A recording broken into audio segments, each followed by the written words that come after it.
Welcome to recipes in my way. இன்றைக்கி நம்ம அருமையான சுவையில் காலிஃப்ளவர் சுக்கா வறுவல் தான் செய்ய போகிறோம். இதை எப்படி செய்கிறது, இதுக்கு தேவையான பொருட்கள் என்ன பார்க்கலாம் வாங்க. பேனில் 2 துண்டு பட்டை, 3 ஏலக்காய், ஒரு நட்சத்திர சோம்பு, 4 கிராம்பு, 4 வரமிளகாய், 2 டேபிள் ஸ்பூன் கடலைப்பருப்பு, 1 டேபிள் ஸ்பூன் உளுந்துப்பருப்பு, 2 டேபிள் ஸ்பூன் மல்லி, 1/2 டேபிள் ஸ்பூன் மிளகு, 2 கொத்து கருவேப்பிலை. அளவான தீயில் கருகாத அளவுக்கு இதை 1 நிமிஷம் வறுத்துக்கலாம்.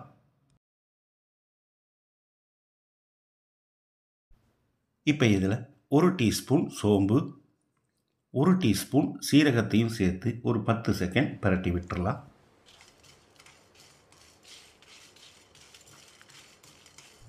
இப்போ இதோட 3 டேபிள் ஸ்பூன் துருவின தேங்காயை போட்டுக்கலாம்.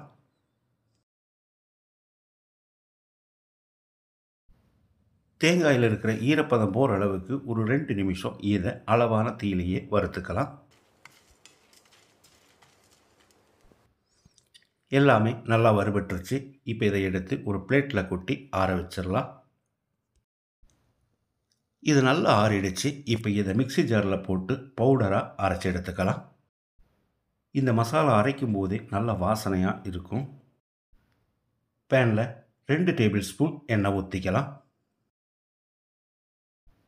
1 டீஸ்பூன் சீரகம், 2 கொத்து கருவேப்பிலையை போட்டுக்கலாம். 3 வரமிளகாய், 2 டேபிள் ஸ்பூன் முந்திரி பருப்பு. இதை ஒரு 10 செகண்ட் பிரட்டி விட்டுறலாம். மீடியம் சைஸில் 2 பெரிய வெங்காயம் பொடியாக நறுக்கி வச்சுருக்கேன். இதை போட்டுக்கலாம். வெங்காயத்தை செவந்து வர்ற அளவுக்கு வதக்கிடலாம். வெங்காயம் வதங்கிருச்சு. 1 டேபிள் ஸ்பூன் இஞ்சி பூண்டு விழுது சேர்த்து பச்சை வாசனை போகிற அளவுக்கு 1 நிமிஷம் ஃப்ரை பண்ணிக்கலாம்.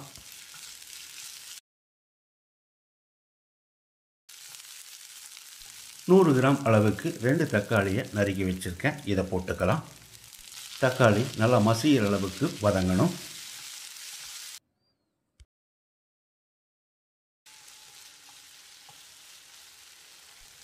தக்காளி நல்லா மசிகிற அளவுக்கு வதங்கிருச்சு. நம்ம ஏற்கனவே வறுத்து அரைச்சி வச்சுருந்த பவுடரில் ஒரு 3 டேபிள் ஸ்பூன் அளவு போட்டுக்கலாம்.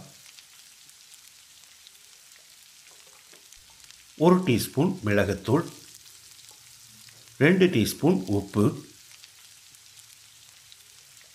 ஒரு 10-15 செகண்ட் இதை பிரட்டி விட்டுறலாம்.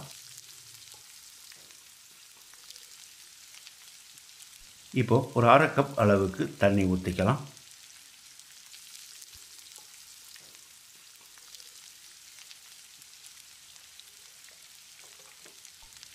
$350 கிராம் அளவுக்கு காலிஃப்ளவரை சின்ன சின்ன துண்டுகளாக நறுக்கி வச்சுருக்கேன். இதை போட்டுக்கலாம். காலிஃப்ளவரை போட்டு 1 நிமிஷம் நல்லா பிரட்டி விடணும். காலிஃப்ளவர் வேகிறதுக்காக 1 கப் அளவுக்கு தண்ணி ஊற்றிக்கலாம். காலிஃப்ளவரில் மசாலா பிடிக்கிற மாதிரி நல்லா கலந்து விடணும்.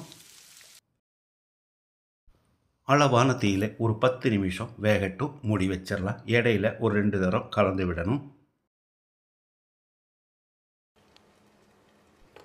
10 நிமிஷம் மூடி வச்சு வேக விட்டுருந்தோம். காலிஃப்ளவர் நல்லாவே வெந்துருச்சு. இதை ஒரு தரம் கலந்து விட்டுடலாம்.